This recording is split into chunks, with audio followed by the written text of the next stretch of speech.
Jeff London back with another video. Before we jump into the video, folks, do me a favor, hit the like, hit the subscribe button. I got my daughter in the back. We're about to ride out.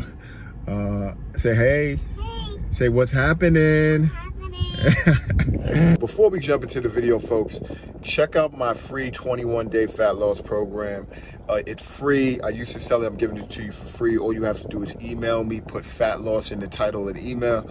I'll send that thing out to you. All right, folks, today's video, we're going to talk about what is the best form of cardio. And, you know, I changed my mind about this. I used to think one way, but over time I realized it's not quite that way, if that makes sense. So you hear things about HIIT cardio, high intensity cardio. I was a big proponent of that. I'm still a big proponent of that. But I think the best cardio for fat loss is steady state cardio, all right? And I'm gonna explain to you why. When you do cardio, steady state cardio for a period of time, you know, like maybe 4 to 8 weeks, what happens is you start changing your body on a cellular level. Like your cells build more mitochondria. Even your heart gets bigger. Your left ventricle gets bigger, right? You don't care about that stuff. But in addition to that, when you start doing this over a long period of time, over a decent amount of time, your body starts burning fat more than glycogen stores, than basically the energy, the sugar in your muscles. They call them glycogen stores. So when you're not trained aerobically, you'll burn, let's say you go for a 1 mile run, maybe 80% of the calories you burn are going to be glycogen stores, right? And maybe 20% fat.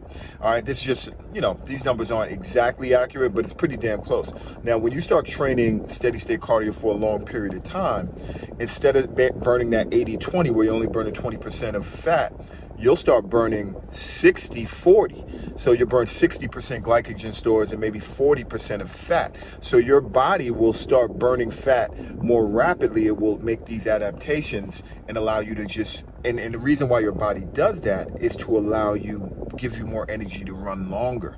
So as you keep training, let's say week one you run a mile, you run 1 mile, and then week 2 you run 2 miles, and then that is firm, baby. You could throw it. Just throw it.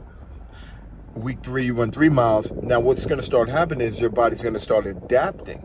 It's going to start burning this fat more. It's going to start preserving your glycogen stores to allow you to run longer. This is why I think it's super effective, because as you do this over time, while you run, you'll start burning more fat. Now, the other reason why I like it, because you need to do this base running before you start doing intervals, like running really fast, really intense. You can't just jump into that. And I used to jump into that. I used to tell people to jump into that, but you'll get injured.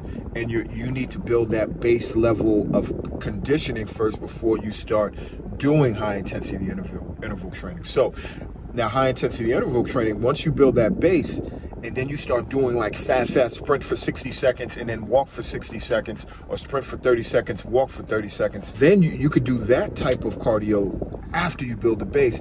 And that's going to burn fat for you as well, but you need that base first. So what I would recommend, if you're somebody looking to lose fat, I do both. I always tell people, which one should you do? I say build the base first.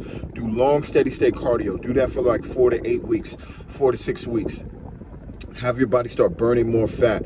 Get your muscles, your tendons, your ligaments, get all those things strong first with that base, and then start introducing that high intensity interval training. And when I say HIIT cardio, I'm not talking about, 50, squats for 1 minute, mountain climbers for 1 minute, and then jumping. I'm not talking about that. I'm talking about you running at your maximum speed for a short period of time, or sub-maximal speed for a short period of time, and then taking a long time to recover, and then doing it again. That is a really good form of cardio too. It will improve your endurance, your VO2 max, blah, blah, blah, blah. All right? But don't do that until you build a base. That's today's tip of the day. I actually did this today. I'm in a base phase of cardio where I'm trying to lose some weight. So what I'm doing is just steady state cardio. And today I actually just walked. I went on the treadmill, put the treadmill on the highest incline. I walked for 3.0 on the incline for 30 minutes without holding the rails. Try it. It is difficult. It's difficult. You're going to work up a sweat. You're going to get your heart rate up. It's going to be awesome. All right, folks. Anyway, hopefully that was helpful. Peace.